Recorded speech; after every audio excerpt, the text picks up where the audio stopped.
آنے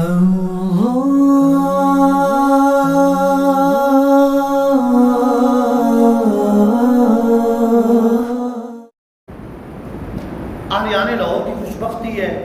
کہ داتا حضور جلوہ گاہ ہیں، چہار عالم میں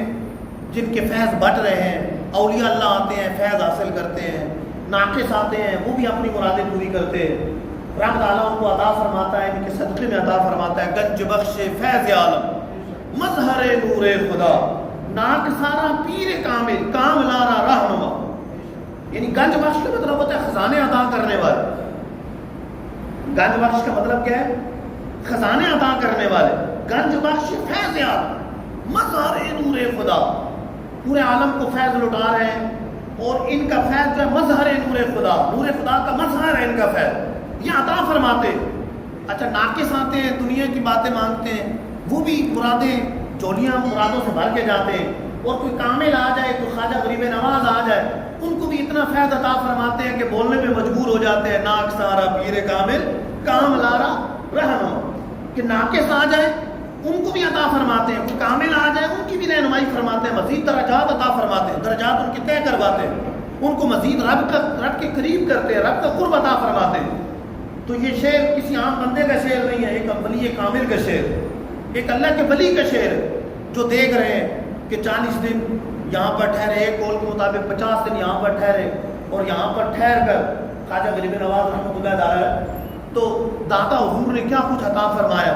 کیا روحانیت عطا فرمائی، کیا کچھ عطا فرمایا، تو یہ کہنے پہ مجبور ہو گئے کہ گنج بخش فیض عالم مظہر نور خدا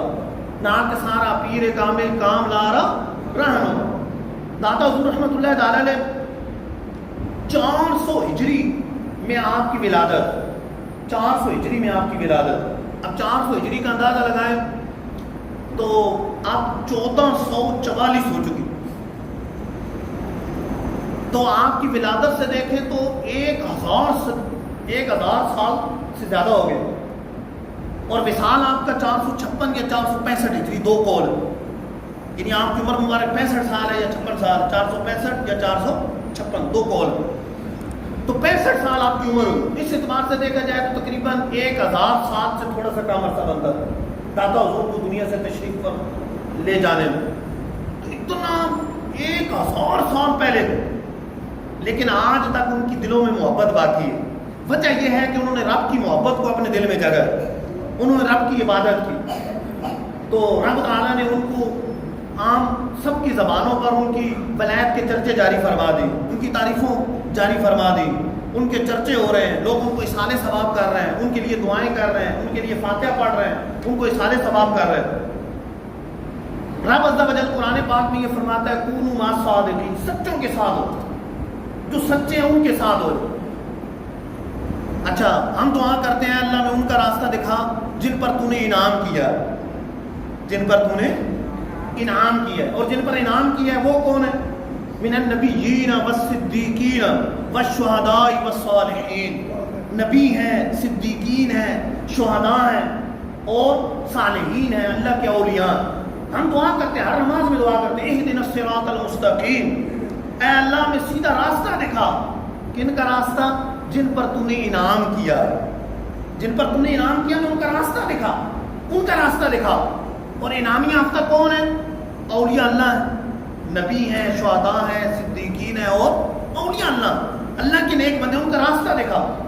آئیں داتا حضور کا راستہ کیا ہے؟ داتا حضور کی سیرت دیکھیں تو بہت ساری باتیں ہمیں سیکھنے کو ملتی۔ عرس منانے کا ایک مقصد یہ بھی ہوتا ہے کہ ان کو اصحال ثواب کیا جائے، اور ایک مقصد یہ ہوتا ہے کہ ان کی سیرت کو بیان کیا، ان کی سیرت کیا ہے، وہ کیسے تھے، وہ عبادت و ریاضت کرنے والے، وہ علم دین حاصل کرنے والے، وہ علم دین آگے پھیلانے والے، وہ تبلیغ کرنے والے، وہ اشاعت دین کرنے والے، دین کو پھیلانے والے، وہ مسجدیں بنانے والے، مسجدیں آباد کرنے والے۔ داتا حضور کی سیرت آتے کہ داتا حضور رحمۃ اللہ تعالیٰ نے آپ بالکل ابتدا کے اندر ابھی چھوٹے بچے تو غزنوی کے اندر سلطان محمود غزنوی رحمۃ اللہ تعالیٰ نے ایک مدرسہ بنوایا، آپ نے بالکل ابتدا کے اندر اس میں داخلہ لی اور علم دین حاصل کرنا شروع کیا، وہاں علم دین حاصل کرتے رہے، ابتدا کے اندر علم دین حاصل کی، اور پھر علم دین کے اصول کے لیے کئی شہروں کا سفر کیا، علم دین حاصل کرتے رہے۔ ابتدا آپ کی کیسے ہوئی؟ قرآن پڑھنے سے، حدیث پڑھنے سے، علم دین حاصل کرنے سے. تو پتہ چلا کہ اگر ہم خود ہاتھ سے ہیں تو ہمیں علم دین حاصل کرنا ہے. اب بڑے ہو چکے، چلو باقاعدہ حاصل نہیں کر سکتے، تو اپنے بچوں کی یہ تربیت کرنی کہ بچوں کو قرآن سکھانا ہے، بچوں کو حدیث سکھانی ہے، بچوں کو علم دین سکھانا ہے، قرآن پاک کے لیے اہتمام کرنا ہے کہ بچے کو قرآن پڑھنا ہے. یہ داتا حضور رحمۃ اللہ تعالیٰ علیہ کی مبارک زندگی کا ایک روشن پہلو کہ بچپن ہی سے آپ نے علم دین حاصل کیا اور جوانی تک علم دین حاصل کرتے رہے. پھر آپ نے پیر و مرشد ابو الفضل حتلی رحمۃ اللہ تعالیٰ علیہ بیعت کے لیے ان کی بارگاہ میں حاضر ہوئے، بیعت کی، اکتساب فیض کیا. تو پتہ چلا کہ اولیاء اللہ کا طریقہ آج سے نہیں، 1000 سال پہلے سے بھی یہ ہے کہ وہ پیر کامل کی بیعت کرتے ہیں، پیر کامل کی بیعت کرتے ہیں، ان سے اکتساب فیض کرتے ہیں، ان سے فیض حاصل کرتے ہیں، اپنی نسبت جوڑتے ہیں کہ میں فلاں کا مرید، فلاں فلاں فلاں فلاں کرتے کرتے حضور تک نسبت، سرکار دو عالم صلی اللہ علیہ وسلم تک نسبت.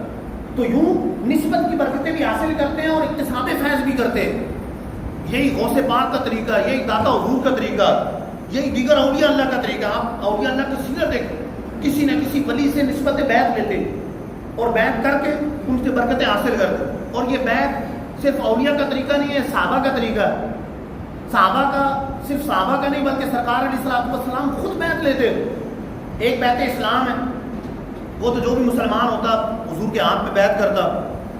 اچھا، ایک بیعت امارت ہے، اطاعت کرنے کی بیعت ہے، خلفاء کی بیعت کی گئی. اور ایک بیعت یہ ہے کہ میں گناہ نہیں کروں گا، نیکی کے راستے پہ رہوں گا. 20 حدیثیں موجود ہیں صحیح بخاری شریف کے اندر، صحیح مسلم کے اندر، سیاستہ دیگر کتب حدیث کے اندر موجود ہے. سرکار علیہ السلام نے صحابہ کی بیعت لی کہ یہ گناہ نہیں کریں گے، اس میں نہیں پڑھیں گے، یہ نہیں کریں گے، یہ نہیں کریں گے. اس پہ بیعت کی، بیعت پر حدیثیں موجود ہیں، ایک حدیث نہیں، 2 حدیثیں نہیں، 20 حدیثیں موجود کہ سرکار علیہ السلام نے خود بیعت کی. یہی اولیاء اللہ کا طریقہ، یہی حضور کا طریقہ، یہی صحابہ کا طریقہ، یہ اولیاء کا طریقہ. عام طور پہ جو اس طرح لبرل قسم کے لوگ ہوتے ہیں تو کی باتیں سن کر پتہ نہیں وہ یہ سمجھتے ہیں کہ یہ چیز پتہ نہیں کہاں سے نکال لی، لیکن وہ حدیث سے نہیں پڑھتے. حدیث میں خود موجود، بلکہ قرآن پاک میں بیعت کرنے کا ذکر موجود، سرکار علیہ السلام کا صحابہ کی بیعت کرنے کا ذکر قرآن پاک میں موجود. اس سے بھی علماء نے استدلال کیا، خود حدیث کریمہ کے اندر موجود.